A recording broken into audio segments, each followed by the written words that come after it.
A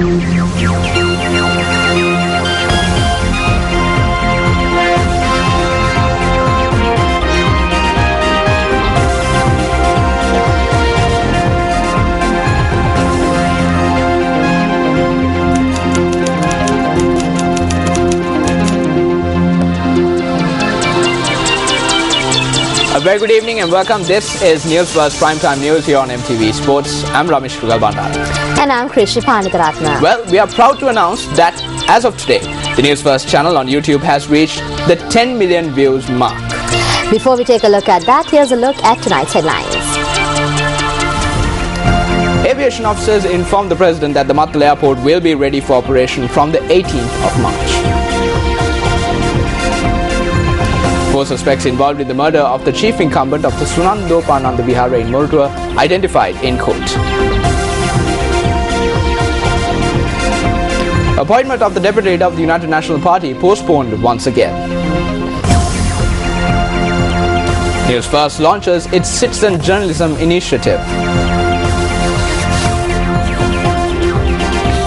And Angelo Matthews appointed as the captain of the Test and ODI teams, while Dinesh Chandimal appointed as the skipper of the T20 team. Aviation officials today informed the President that the Mattala Airport will be ready for operations complete with all facilities from the 18th of March. This was disclosed at a special meeting held at Temple Trees on the progress of construction at the Mattala Airport.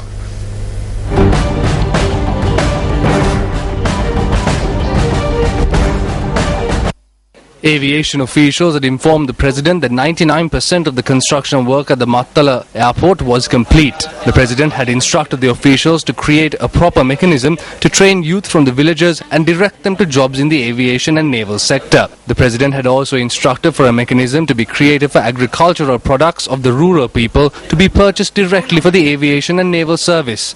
President Mahinda Rajapaksa had said that special attention should be focused on the cultural changes that occurred through such large projects. Meanwhile, the President met with civil organisation of the Northern Province at the Northern Province Governor's office yesterday. At the meeting, the head of state had said that the views of public representatives appointed by the people should also be taken into consideration when searching for solutions for the people's issues. The President had also said that it is the responsibility of civil organisations to speak the truth about Sri Lanka to the international community. 4 suspects involved in the murder of Venerable Metigahatanne Vibhavanshthera, the chief incumbent of the Sunandopananda Vihara in Egodovina, Moratuwa, were identified in court today. Now 9 suspects were produced before Moratuwa Additional Magistrate Purnima Paranagama for the identification parade today. The 4 suspects were identified by 4 witnesses, including 2 monks from the Vihara. The deputy mayor of Moratuwa, who is also a suspect in the case, was not produced in the identification parade today and was instead brought to the official chambers of the additional magistrate. The additional magistrate ordered that the deputy mayor be produced for an identification parade on the 28th of this month. Later, the deputy mayor and the 9 other suspects were remanded once again until the 28th of this month.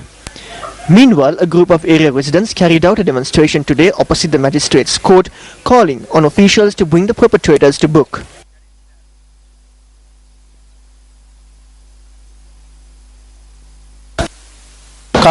Since a proper solution was not provided to this long-standing issue, the Thera had to pay with his life. If the law was implemented, then this issue would not have arisen. We request the government and the judiciary to bring the perpetrators to book and give them the death penalty.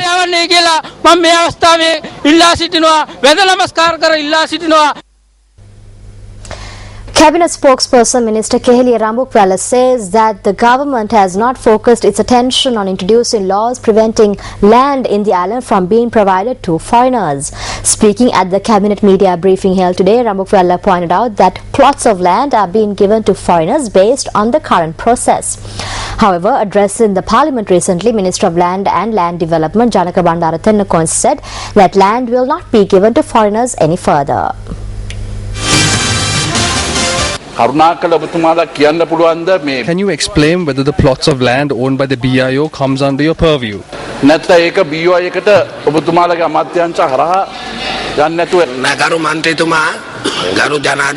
During the budget speech, the President said that lands will no longer be sold or be given to foreign nationals.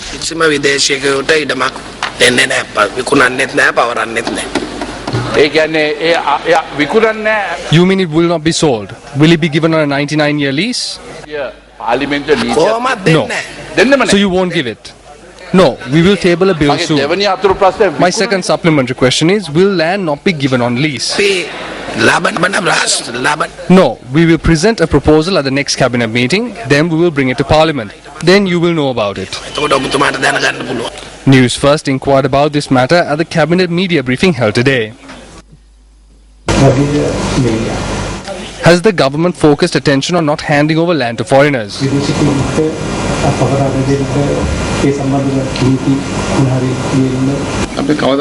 We have never handed over land to foreigners. We only give land on lease. But the subject minister has said that he will take such measures. No, there is no such thing. Plots of land are not being sold. We do not sell land to foreigners. However, based on the investment range and employment issues, we lease land for around 30 or 50 years.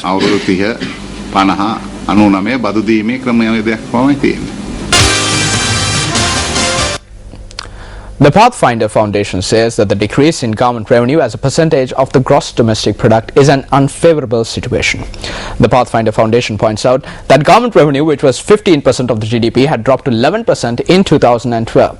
The foundation reiterates that maintaining infrastructure development carried out by the government, including investment and welfare activities, will be challenging in the future.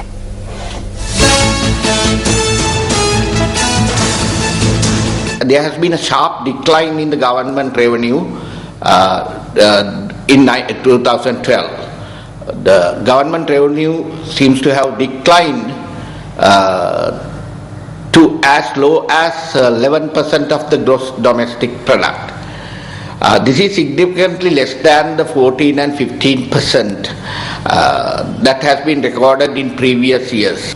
In addition, this is also a much lower figure compared to the other countries with similar development stage to Sri Lanka.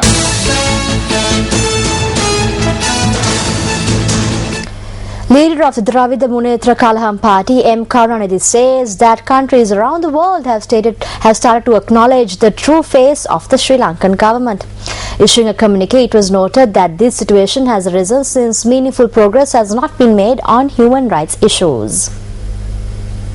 The communique points out that Canada has warned that it will not attend the Commonwealth Heads of Government meeting, which is scheduled to be held in Sri Lanka.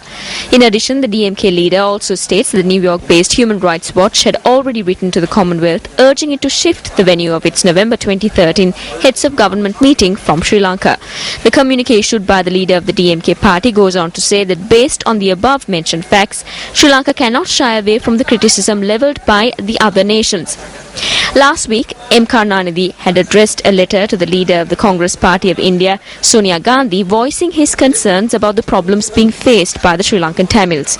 In response, Sonia Gandhi, addressing a letter to M. Karunanidhi, had said that the Indian government is focused on the issues faced by the Tamil people in Sri Lanka.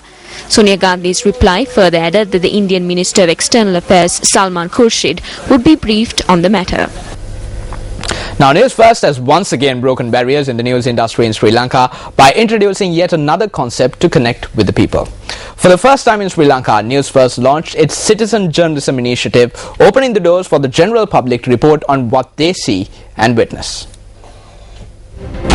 News First, You Report is a special initiative from News First that allows the public to share content from Sri Lanka and abroad on the nation's leading video news reporting website and share it with the public across 3 television and 5 radio stations. You can register as a News First You Reporter by typing REG space U Report and send it to 7788, or by calling us on our hotline 0114 896 896, or by sending your details to ureport@newsfirst.lk, or simply log on to our website www.newsfirst.lk/ureport.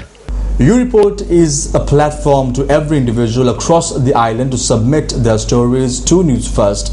You can submit your stories, you can submit your pictures, and you can even submit the videos that you experience firsthand. You can send in your MMS to 077-258-3386 or simply log on to our website www.newsfirst.lk/U-Report. It's just 3 simple steps that you need to adhere to in order to submit your stories. Let me quickly run through this process. You just have to sign up as a News First U-Reporter first and then follow the instructions. Type a brief description and then browse the video or picture and then save it. It's just 3 simple steps. Now, as a News First U-Reporter, you get the opportunity to tell the people across the island and even the world about what's happening in your respective area. You just have to register as a News First U-Reporter and then be a part of the News First U-Report family. Now, incidentally, the News First YouTube channel recently reached 10 million views. This is the highest for Sri Lankan news brand. The News First YouTube channel is integrated with the newsfirst.lk website, Sri Lanka's premier video news-oriented breaking news site.